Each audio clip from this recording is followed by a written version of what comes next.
Igama lami uSimangele Ngwakhoza, ngiphansi kwe-Medolution. Njengoba ubona namhlanje isihloko sethu sithi kuyini ukuba umuntu wesifazane. Uma umuntu wesifazane, umuntu wesifazane uyinto ebaluleke kakhulu. Ingakho bembiza ngembokodo, ngoba uwumuntu o-strong, ongahlephuki noma kanjani. Mangithi ongahlephuki noma kanjani, ngikhuluma ngomuntu onesibeletho, okwazi ukukhera umuntu for 9 months, aphume ephila, amfundise ngendlela yokuthi wenza kanjani if efuna izinto. Umuntu wesifazane umuntu obalulekile emhlabeni, ngoba okubuke even kuthiwa ushona umuntu, kudlula umuntu, abantu abasuke bengame or behlele eduze nebhokisi abesifazane. Yini? Ngoba bayimbokodo, bayakwazi, bayabantu abakwaziyo ukubekezela nokulinda nokwenza izinto ngendlela efanele. Bayabantu okhalo lwabo akufanele balibophe ukuze zenzeke izinto ngendlela abafuna ngayo. Umuntu wesifazane njengengilosi, ngoba even ekhuluma nomyeni wakhe ediniwe, uyakwazi umyeni ukwehlela ngenzathu ngoba nakho sekukhulume umuntu wesifazane.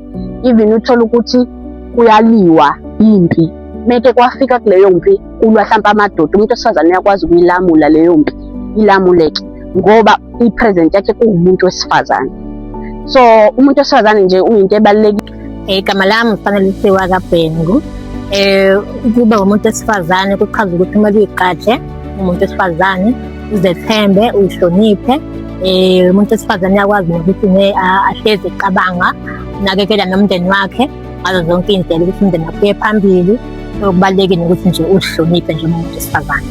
Zonke lezi zinto-ke umuntu wesifazane kufuneka uzazi ngempilo yakho, nokuthi yini kumele uyiphathe ngendlela, nokuphatha kahle nani nomzimba wakho.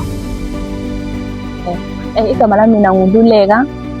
To me, being umuntu wesifazane, it means umuntu onothando, umuntu o-caring, obekezelayo, somebody who's patient, umuntu o-strong njengomuntu wesifazane, ukwazi umelana nezimo. Okuningi ngesihlela khona kodwa siyakwazi umelana nezimo. Like nasemakhaya siyabona nje umuntu osuke ephethe ikhaya ekuhamba phambili, umuntu wesifazane, umama. Ingane ziyabadinga umama isikhathi esiningi. Yonke into umele ubone ukuthi umama uba khona ukuthi ingane ilale idlile, everybody ekhaya u-taken care of. Kuyafana nomama esikhula, siyabona umuntu noma kuthiwa uyawa noma thola into ewuvelelayo, uvele uqala ukhala ukuthi awe ma, ngoba umuntu umama nje okuhamba phambili.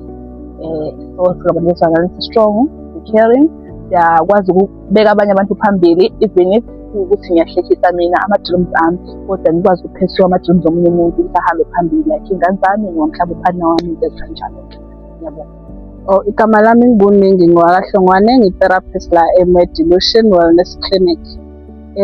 For me, what it means to be a woman, it's to nurture, like to take care, give love, raising children to be good people, trusting God, putting faith in God,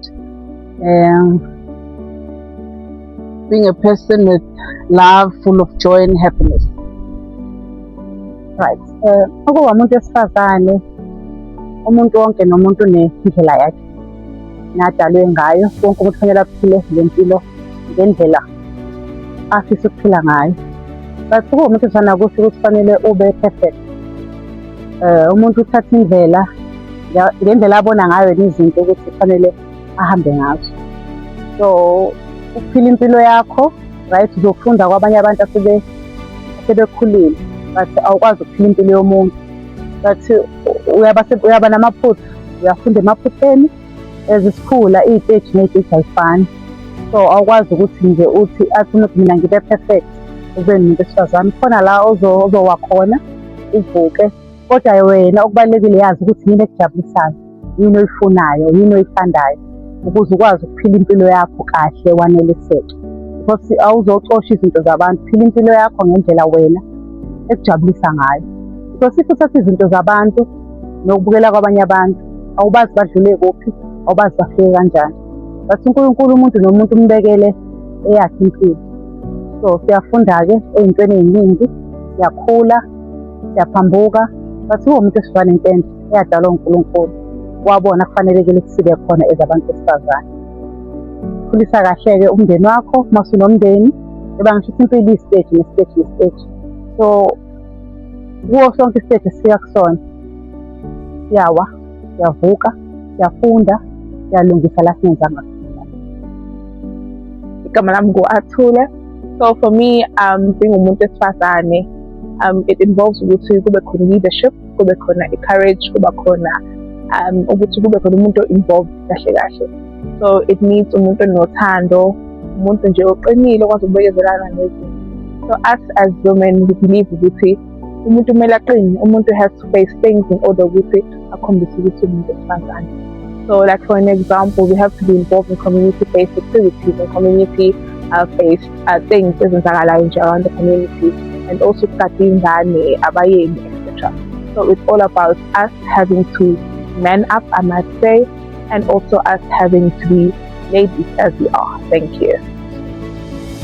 Igama lami nguPhume Shozi. Ngisebenza la eMedilution Wellness Retreat. Ngisebenza as a social worker. Kumina ukuba umuntu wesifazane kusho ukuzithanda wena, uqobo lakho kanye nabantu abaseduzane kwakho. Kusho ukubavikela abantu abaseduzane kwakho, kusho ukubanakekela, ubanikeze uthando nokubheka inhlalakahle yabo. Social worker ngibheka kakhulu inhlalakahle yabantu nabahlukumezekile. Ngiyakwazi ukuthi ngi-engage nabo, ngibasize ukuthi bakwazi ukudila naleyo situation nokuthi bakwazi ukurelease i-trauma. Celebrating Women's Month.